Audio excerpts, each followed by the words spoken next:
And last but not the least, literally not the least, if in the next 2 days you want to see what kind of Congress is this, ang aming big brother, but at the same time, the guy who the Lord gave us to watch our back sa Congress. Mga kasama for our finale, Congressman Empong Plaza.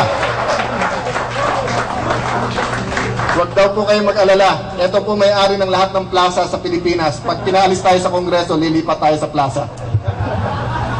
Magandang gabi po. Unang-una po ako yung nagagalak na kami naanyayahan ni Susan Reyes dito sa gabing to. Susan Rose, sorry po. Ako yung naguguluhan eh.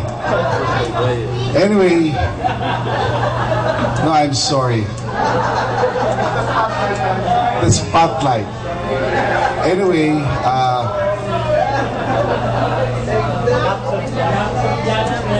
lapse in judgment. Ngayong gabi, hindi naman ako po pwedeng sumigaw ng what kind of Congress o ang pangit-pangit nito. Ang masasabi ko lang, ang ganda-ganda ng gabing to at tayo lahat ay nagsasama-sama. Anyway, during the SONA, while I was watching the replay of GMA, she said, the great debate must begin. Alam mo, ako'y napa-atras eh. Kasi sabi ko nga, anong great debate? 2 days after, nagsabi siya kay Mike Enriquez na talk show, alam mo naman Mike, ang term ko hanggang 2010. Alam mo, ang immediate reaction ko, anong gagawain niya sa Kongreso? Gagawain tayo lahat dito ng uto-uto mula sa araw na ito hanggang 2010 tayo magdidebate para sa charter change. You know, the way I see, the way I look at it, the way I picture the situation, it's like history repeating by itself. During the time of Rome, lamang sa Rome ito, when Rome was burning,